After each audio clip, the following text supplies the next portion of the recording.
Ayo, segera download Quran Tadabbur, tafsir dalam genggaman Anda.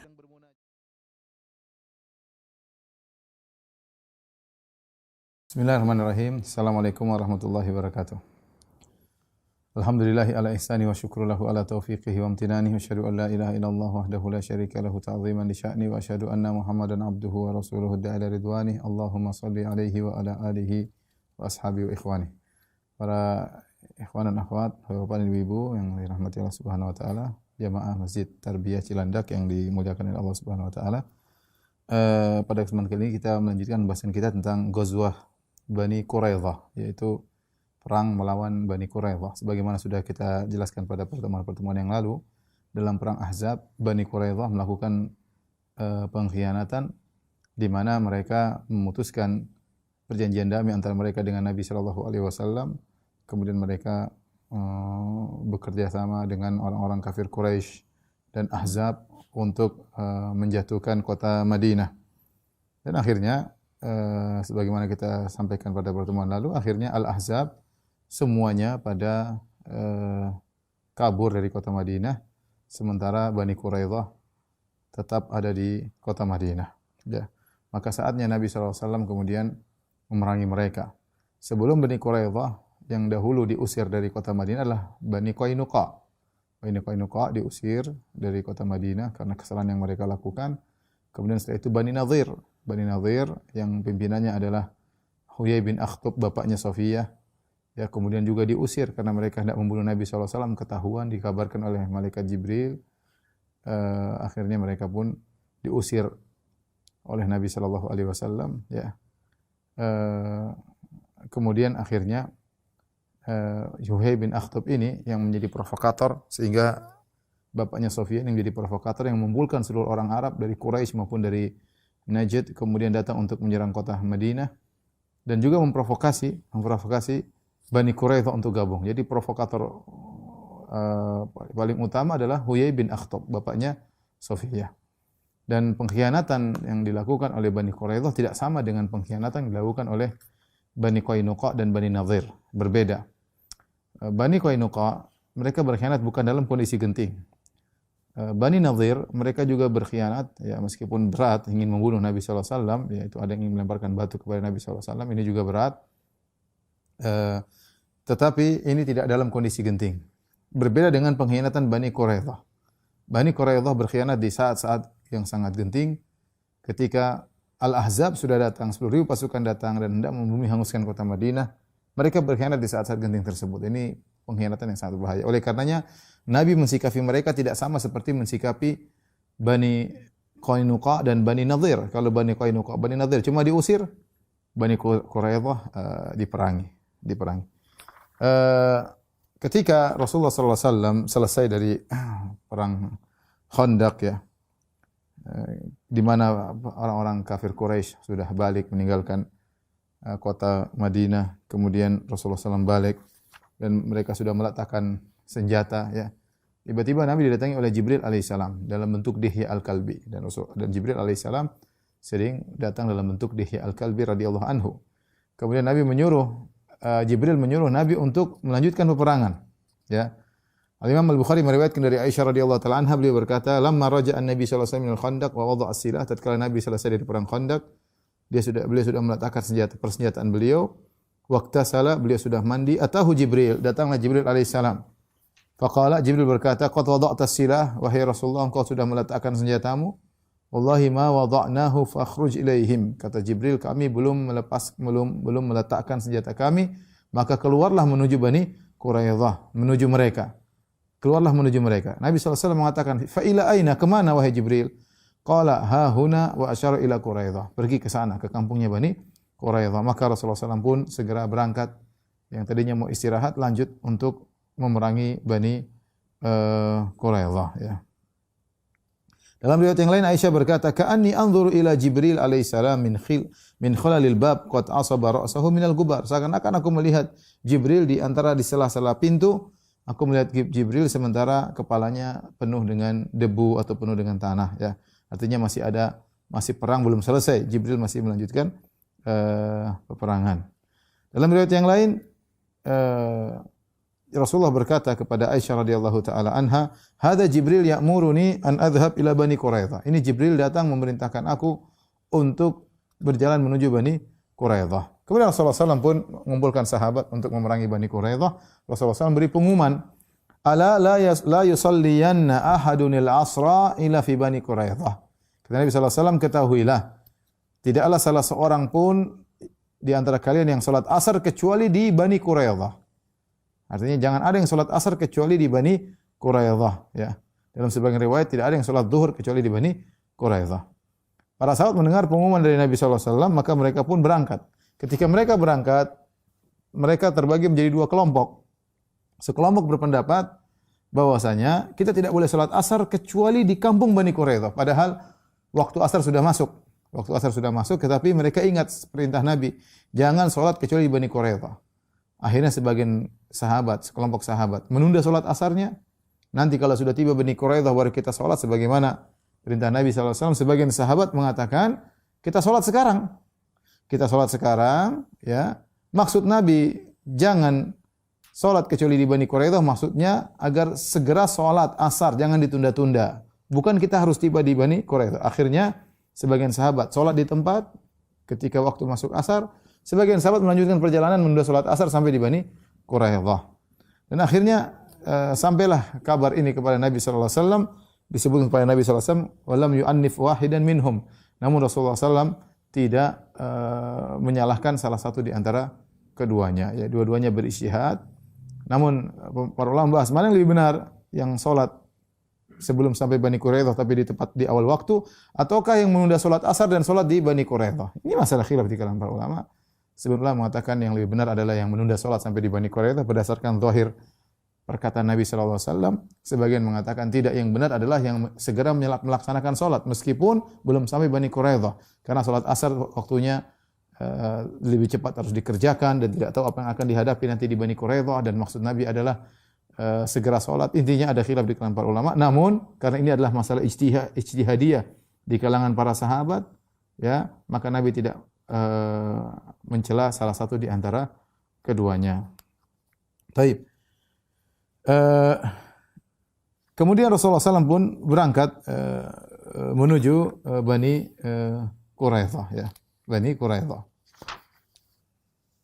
Kemudian Rasulullah SAW menyuruh Abdullah bin Ummi Maktum menggantikan posisi Nabi untuk imam salat ketika di kota Madinah, karena atau di Masjid Nabawi, karena Nabi menuju ke Bani Quraidah. Bani Quraidah itu di penghujung kota Madinah, ya.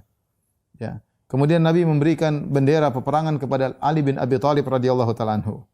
Kemudian Rasulullah SAW melewati beberapa lokasi, ya, yaitu antara Madinah dengan Bani Quraidah, melewati beberapa orang. Nabi bertanya kepada orang-orang yang Nabi temui, "Hal marra bikum min ahad?" Apakah ada seorang lewat tadi? Mereka mengatakan, "Marra alaina Dihya al-Kalbi." Tadi ada Dihya al-Kalbi lewat. Ala baglatin syahba tahtahu qatifatu dibaj, ya. Ya, tadi ada Dihya al-Kalbi lewat, naik begal, kemudian dia pakai pelana begal dan seterusnya. Kata Nabi SAW, "Laisa dzalika bi Dihya." Tadi bukan Dihya al-Kalbi. Walakinnahu Jibril ursila ila Bani Quraidah liyuzalzilahum. Tadi itu Jibril yang menjelma menjadi Dihya al-Kalbi, yang diutus oleh Allah Subhanahu wa taala untuk menggoncang Bani Quraidah. Wa yakdhifa fi qulubihim ar-ra'ba, dan untuk memasukkan rasa takut dalam hati mereka. Tatkala Nabi SAW tiba di depan benteng Bani Quraidah, ya, maka Rasulullah SAW memanggil, ya, beberapa orang di antara mereka, orang-orang mulia di antara Bani Quraidah. Nabi panggil mereka.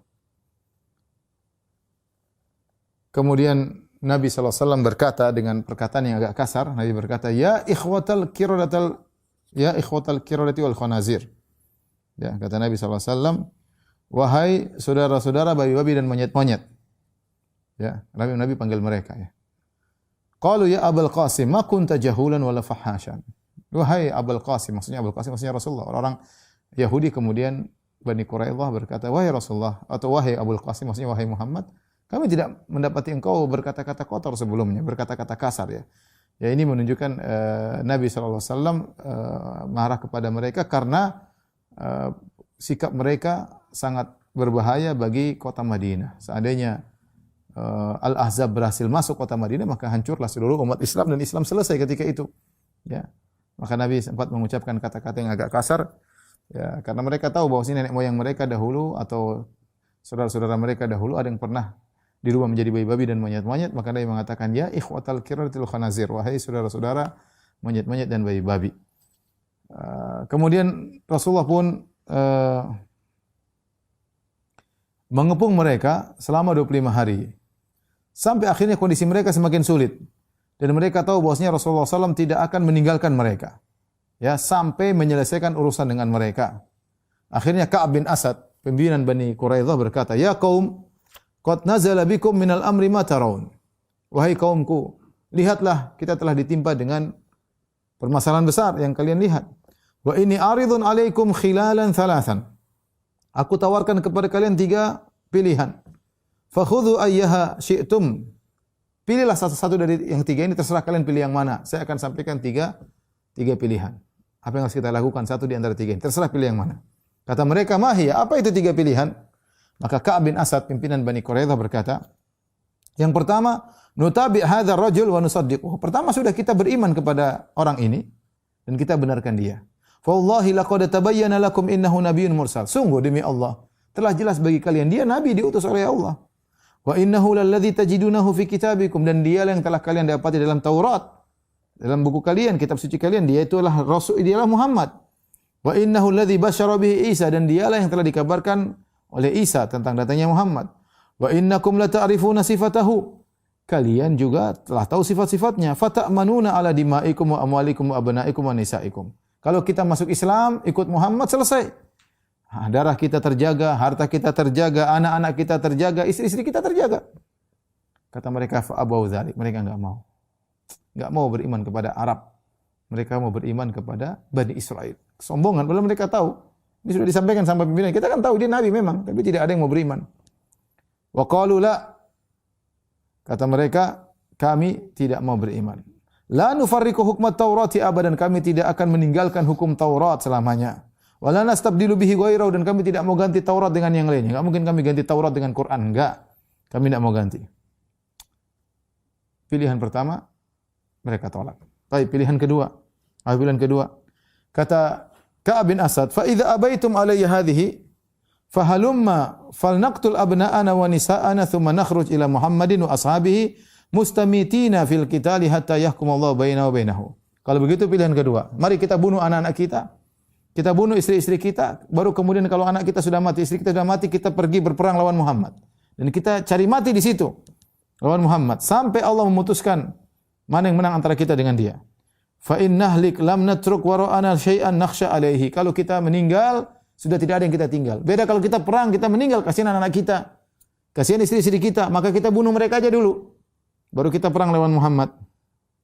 Wa inna ghlib falan nu'daman nisa wal abna. Kalau kita menang, nanti kita bisa cari anak-anak yang lain, cari istri-istri yang baru. Fa abau dzalik, kata mereka, enggak, ini pilihan kedua berat juga. Enggak.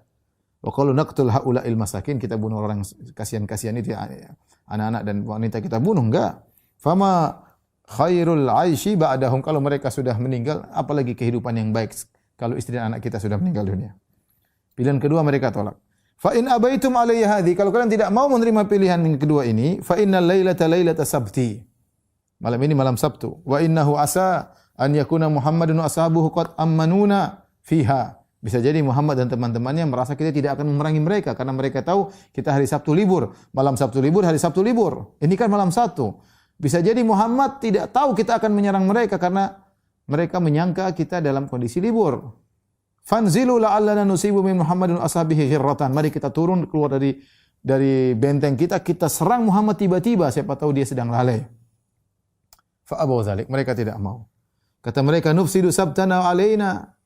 Ya, kita mau rusak aturan Sabtu kita. Selama ini kita selalu memuliakan hari Sabtu, malam Sabtu, sekarang kita mau merusak, bikin peperangan di hari Sabtu. Wa qad alimta ma fa'ala Allahu fil ladzina i'tadaw fi sabti minal masakhi. Dan kau sudah tahu, wahai Ka'ab bin Asad, pimpinan Bani Quraidah, apa yang telah menimpa nenek moyang kita, saudara-saudara kita sebelumnya ketika mereka melanggar hari Sabtu, Allah rubah mereka menjadi monyet-monyet dan babi-babi. Ka'ab bin Asad berkata, pimpinan mereka, ma bata rajulun minkum mundu waladathu ummat ummuhu lailatan wahidatan min ad-dahri haziman. Sungguh tidak seorang pun dari kalian yang tegas sejak dilahirkan oleh ibunya sampai sekarang tidak pernah kalian tegas. Disuruh kasih 3 pilihan kalian bingung semuanya. Ya. Ada seorang namanya Amr bin Sa'di Al-Quradhi, dia salah seorang dari Bani Quraidah. Ya, dia tidak ikut dengan mereka. Dia mengatakan, wahai ma'syar Yahud, wahai kaum Yahudi sekalian, kalian telah bersumpah membuat perjanjian damai dengan Rasulullah apa yang telah kalian janjikan kepada beliau. Bahwasanya kalian tidak akan menolong musuh yang datang ke kota Madinah yang menyerang Rasulullah sallallahu alaihi wasallam. Ya.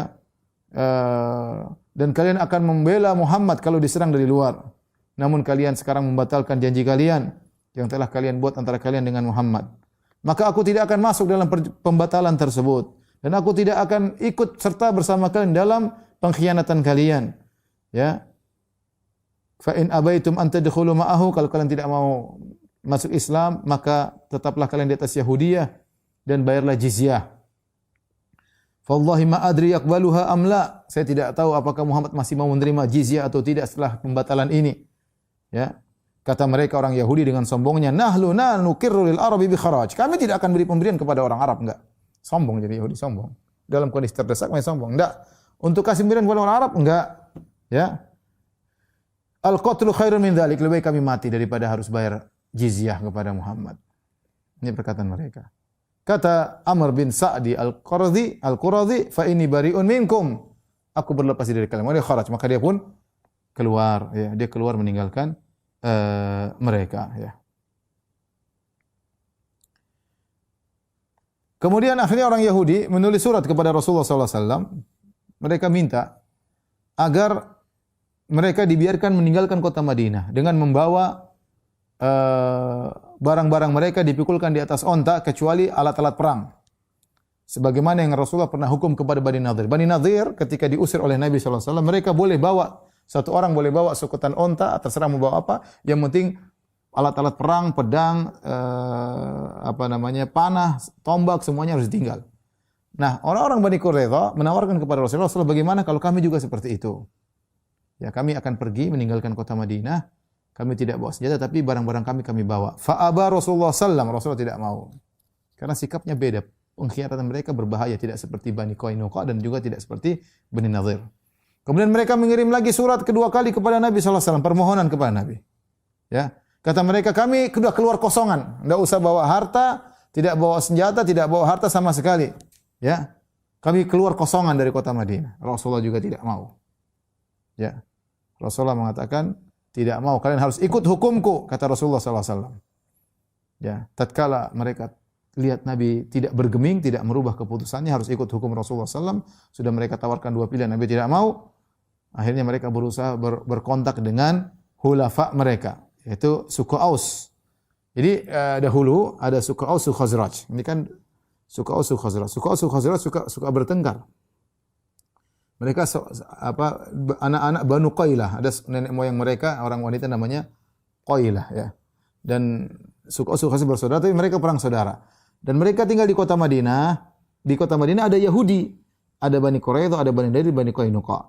Nah, suku Al-Khazraj mereka bersekutu dengan Bani Nadir. Suku Aus bersekutu dengan Bani Quraidah. Ketika Bani Nadir diusir, mau diperangi, suku Khazraj yang dipimpin oleh Abdullah bin Ubay bin Salul datang kepada Nabi, ya Rasulullah, ini Bani Nadir adalah hulafa kami, sekutu kami ketika di zaman jahiliyah. Janganlah kau perangi mereka. Sudah biarkan mereka pergi. Akhirnya Nabi mengizinkan. Nah, sekarang Bani Quraidah dahulu adalah sekutunya suku Aus ketika belum Islam. Maka mereka ingin minta tolong kepada suku Aus, ya, agar Nabi tidak memberi membunuh mereka atau keputusan yang tidak mereka sukai. Akhirnya mereka kirim surat kepada Nabi. Kata mereka, "Ib'ats ilaina Abu Lubabah bin Abdul Munzir." Ya Muhammad, Abul Qasim, kirimkan kepada kami Abu Lubabah. Kami ingin diskusi dengan dia. Abu Lubabah dari suku Aus. Ya, linastashirahu fi amrina. Kami ingin diskusi. Dan dulu Abu Lubabah termasuk sekutu mereka di zaman jahiliyah. Maka Rasulullah SAW pun mengirim Abu Lubabah. Tatkala Abu Lubabah masuk ke benteng mereka, Maka berdirilah para lelaki Yahudi, pembesar-pembesar Yahudi menyambutnya. Di depan dia kemudian diperlihatkan wanita-wanita, anak-anak menangis di depan Abu Lubabah. Abu Lubabah tersentuh melihat, kasihan melihat wanita-wanita menangis, anak-anak menangis.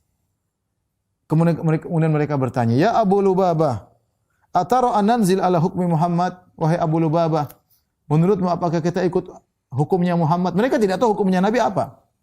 Yang jelas mereka tawarkan, "Ya Rasulullah, kita keluar tidak bawa senjata." Rasulullah enggak mau. "Ya Rasulullah, kita keluar tanpa bawa apa-apa." Rasulullah tidak mau. Mereka bingung Muhammad mau beri keputusan apa.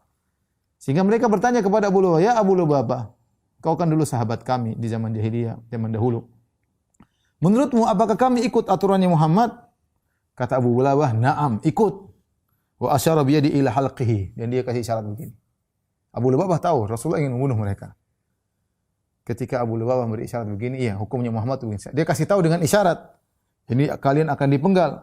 Ketika Abu Lubabah beri isyarat seperti ini, karena tadi dia kasihan. Jadi Yahudi sudah menyiapkan kondisi anak-anak nangis, wanita-wanita nangis, dia kasihan. Maka dia kasih tahu, ya ikut. Nggak mungkin dia bilang nggak ikut Rasulullah. Ya ikut keputusan Muhammad.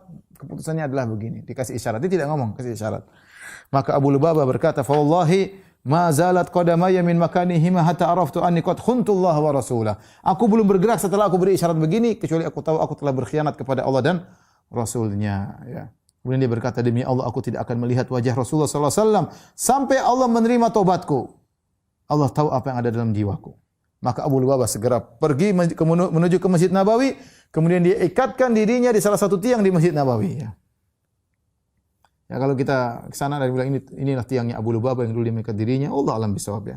Dia mengikatkan dirinya salah satu tiang dari tiang Masjid Nabawi, ya, yang tatkala terbuat dari batang korma, dan dia tidak datang kepada Rasulullah SAW. Dia malu ketemu Rasulullah SAW. Dia merasa telah berkhianat kepada Allah dan Rasulnya. Dan dia berkata, "La abrahu makani hadza hatta yatuballahu alayya mimma sana'tu." Aku tidak akan meninggalkan tempatku ini sampai Allah menerima taubatku. Ya. Maka firman Allah turun, "Ya ayyuhalladzina amanu la takhunullaha war rasula wa takhunu amanatikum wa antum ta'lamun." Wahai orang yang beriman, janganlah kalian berkhianat kepada Allah dan Rasulnya, dan kalian berkhianat terhadap amanat kalian padahal kalian tahu. Jadi Abu Lubabah tatkala mengabarkan hukum Nabi adalah membunuh, dia berkhianat kepada Rasulullah sallallahu alaihi wasallam. Tatkala Rasulullah SAW tahu tentang kabar Abu Lubabah, ya, kan Abu Lubabah ditunggu-tunggu kok nggak datang-datang. Apa hasil diskusi dengan orang Yahudi? Enggak datang-datang, tahu-tahu Abu Lubabah radhiyallahu anhu langsung mengikatkan dirinya di masjid, tidak lapor kepada Nabi. Makanya Nabi tahu, oh ternyata begini. Kemudian Nabi berkomentar, "Ama innahu law ja'ani lastaghfartu lahu." Seandainya Abu Lubabah datang kepada aku tidak mengikatkan dirinya di tiang masjid, aku akan mohon ampunan untuknya. Fa amma idza fa'ala ma fa'ala fama ana billadzi utlikuhu min makanihi hatta yatuballahu alaihi. Adapun kalau dia sudah terlanjur mengikatkan dirinya di tiang Masjid Nabawi, maka aku tidak akan melepaskannya sampai Allah menerima taubatnya. Maka Abu Lubabah diikat di tiang Masjid Nabawi selama 6 hari atau lebih. Istrinya datang, kemudian ketika waktu sholat istrinya buka, dia sholat berjamaah, kemudian diikat lagi oleh istrinya. Istrinya melayaninya, kasih makan mungkin, kasih ikat mungkin kemana, ke toilet, tapi intinya istrinya yang melayani dia, mengikatnya. Terus sampai akhirnya setelah 6 hari atau lebih, turunlah firman Allah Subhanahu wa taala, "Wa akharuna i'tarafu bi dzunubihim khalatu amalan salihan wa akhara sayyi'an asallahu an yatuba 'alaihim innallaha ghafurur rahim." Dan sebagian orang mereka mengakui dosa-dosa mereka. Mereka mencampurkan amal soleh mereka dengan keburukan. Semoga Allah menerima taubat mereka. Sungguhnya Allah Maha Pengampun lagi Maha Penyayang. Akhirnya Allah menerima taubat Abu Lubabah. Ajib para sahabat ya. Mereka benar-benar takut dengan maksiat yang mereka lakukan ya. Sehingga Abu Lubabah langsung mengikat dirinya, ya, malu ketemu Nabi sallallahu alaihi wasallam, dan akhirnya Allah menerima taubat Abu Lubabah. Tatkala pengepungan ya semakin kuat ya, kemudian kondisi orang Yahudi Bani Quraidah semakin parah, ya, maka mereka pun akhirnya terpaksa ridha, mau tidak mau terpaksa untuk ngikut hukum Rasulullah sallallahu alaihi wasallam. Ya. Padahal Abu Lubabah sudah kasih isyarat, tapi mereka mau bagaimana lagi? Ya. Ya. Allah telah melemparkan dalam hati mereka rasa takut yang luar biasa. Hancurlah ya keberanian mereka, semua hancur, lebur dari diri mereka. Mereka udah pasrah, mau dibunuh mau apa terserah. Ya. Dan mereka menjadi lebih takut lagi ketika Ali bin Abi Thalib sudah mendekat mereka. Ali bin Abi Thalib kemudian berteriak, "Ya katibatal iman," wahai pasukan. Nabi ada pasukan-pasukan berkumpul. Kemudian dia pun maju bersama Zubair bin Awam. Ya, kemudian Ali berkata, "Wallahi la adzuqanna ma dzaqa Hamzatu aw la aftahanna hisnahum."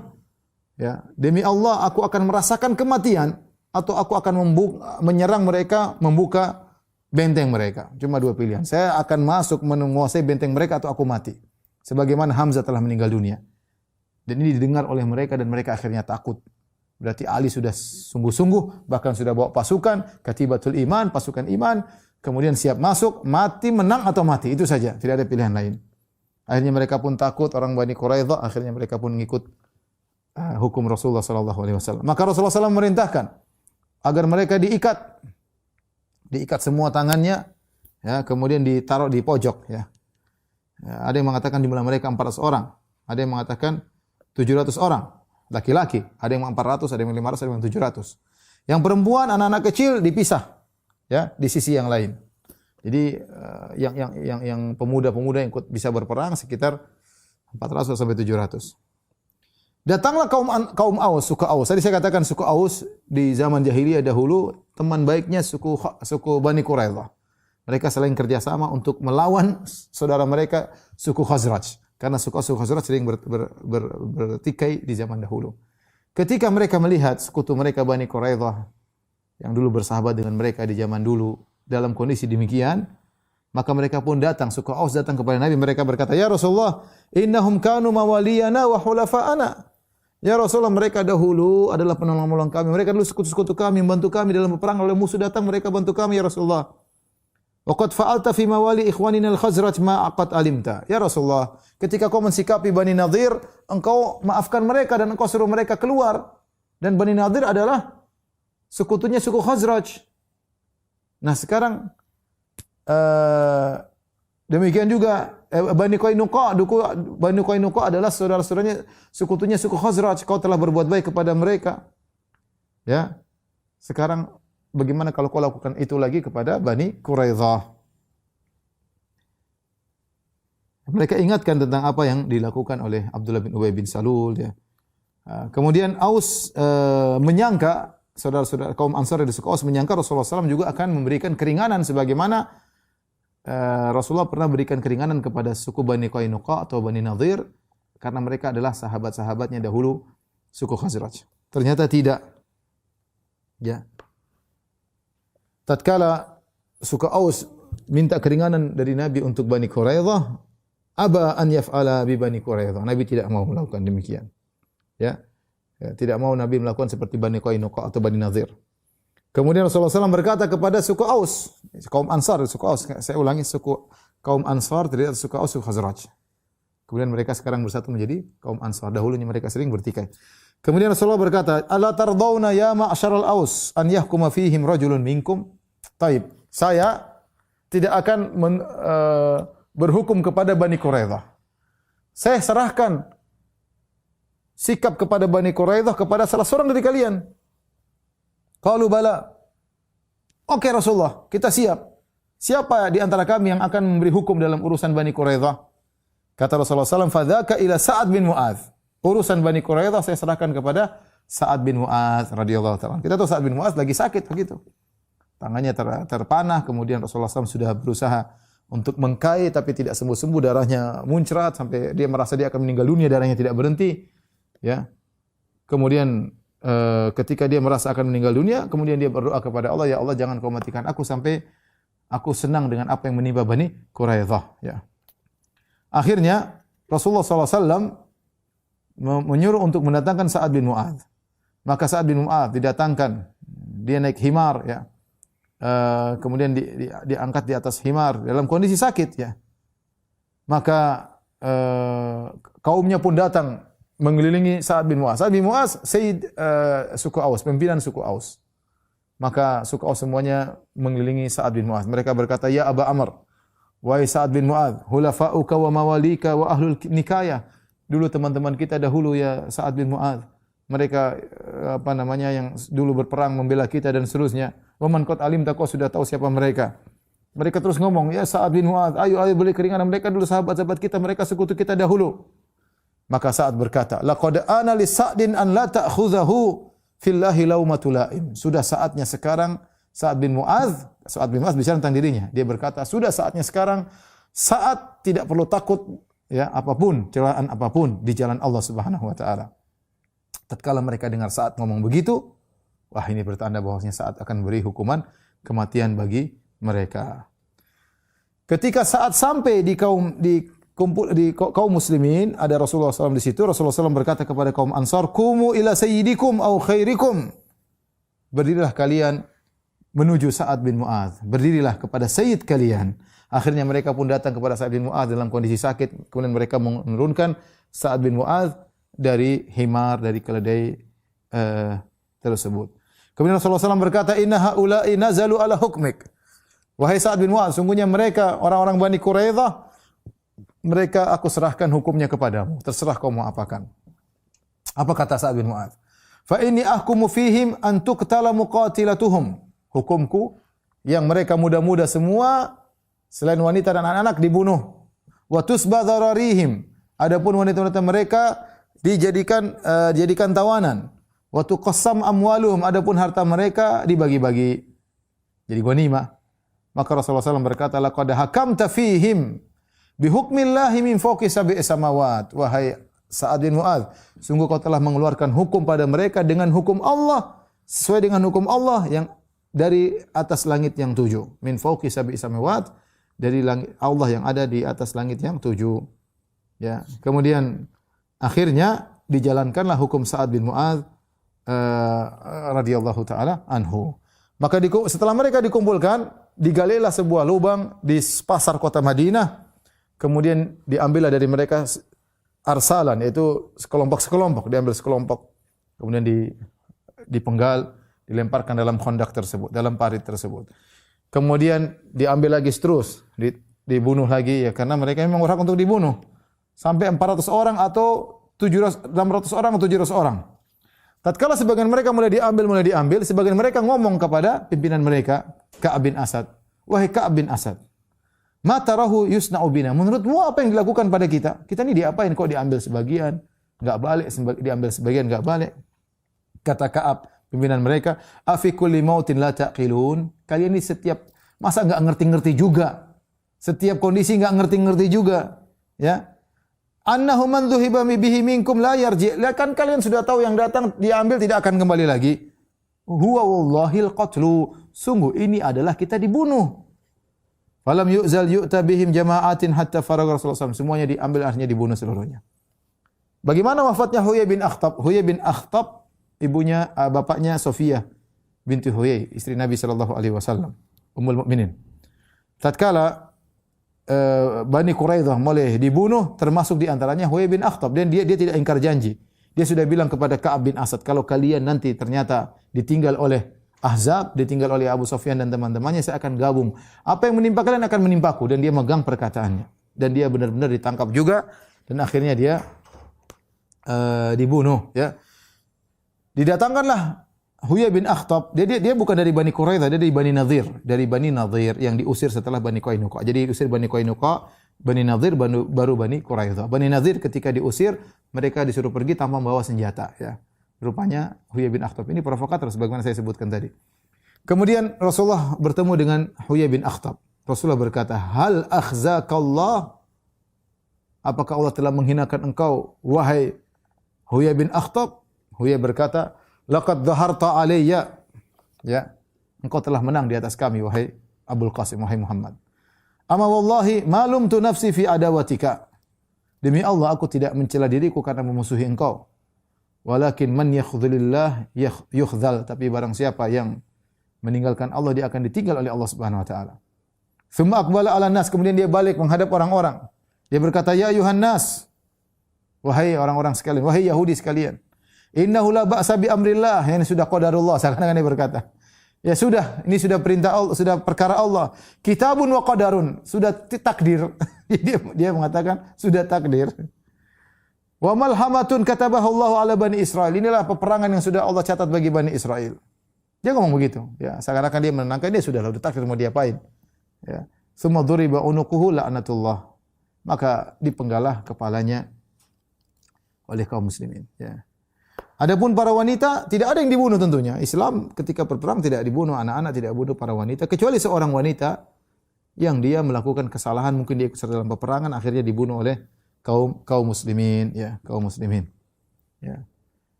Ada seorang namanya Atiyah Al-Quradhi. Atiyah Al-Quradhi dia ditangkap oleh pasukan kaum muslimin. Kemudian ketika mau dibunuh Rasulullah SAW, anak-anak remaja-remaja Rasulullah SAW suruh periksa.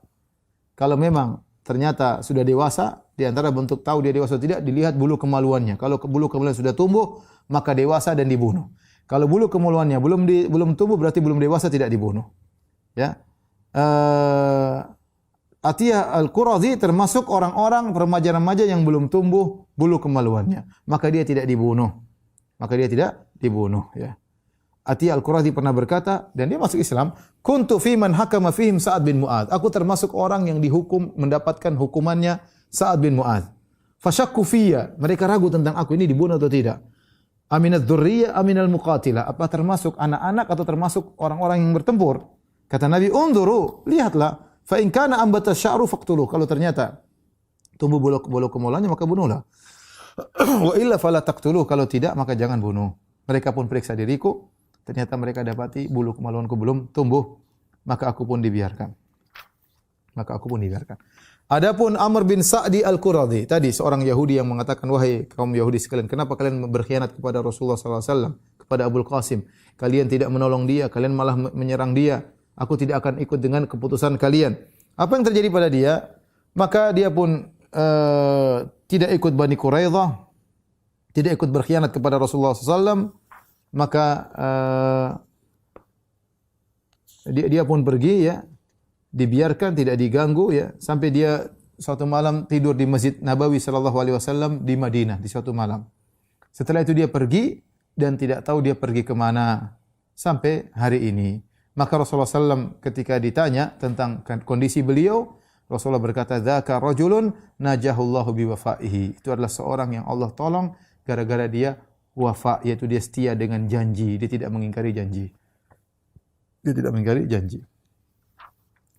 Setelah itu Rasulullah sallallahu alaihi wasallam, ya, menyuruh untuk bagi-bagi ghanimah, ya, yang mereka dapatkan dari Bani Quraidah, ya. Kemudian di antara wanita-wanita yang ditawan ada namanya Raihanah, ya.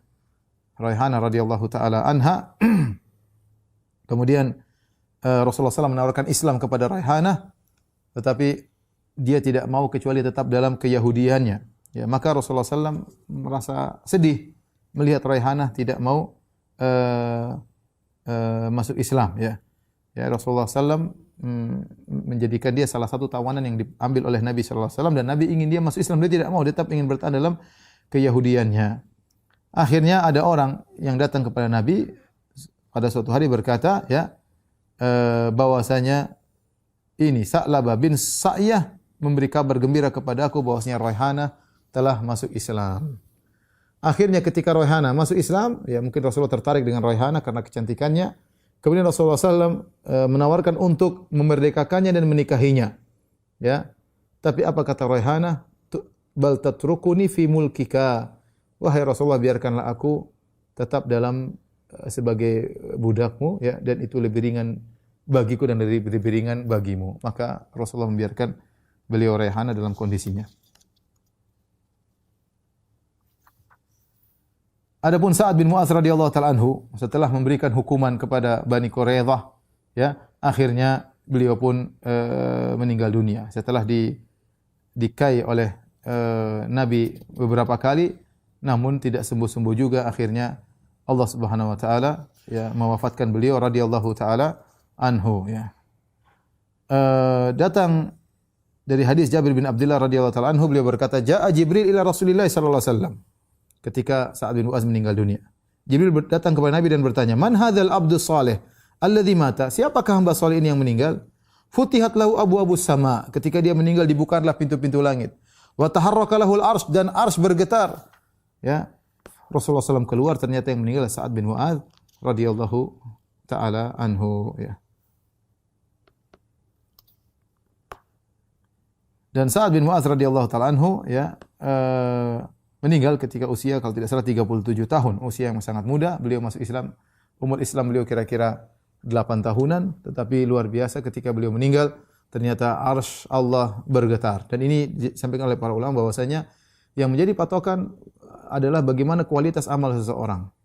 Ya, alhamdulillah kalau orang kualitas amalnya bagus dan umurnya panjang itu yang terbaik. Ya. Yang terbaik adalah man tala umruhu wa suna amaluh. Yang terbaik adalah orang yang umurnya panjang dan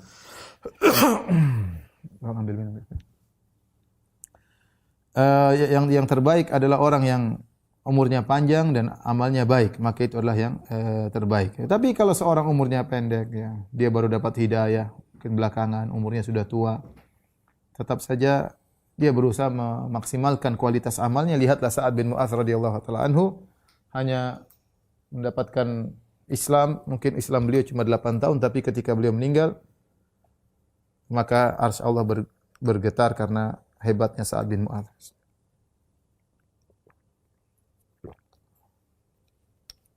Baik, demikian saja mungkin yang saya sampaikan tentang kisah perang Bani Quraidah. Wallahu ta'ala bisawab. Demikian saja kajian kita. Wabillahi taufiq wal hidayah. Assalamualaikum warahmatullahi wabarakatuh.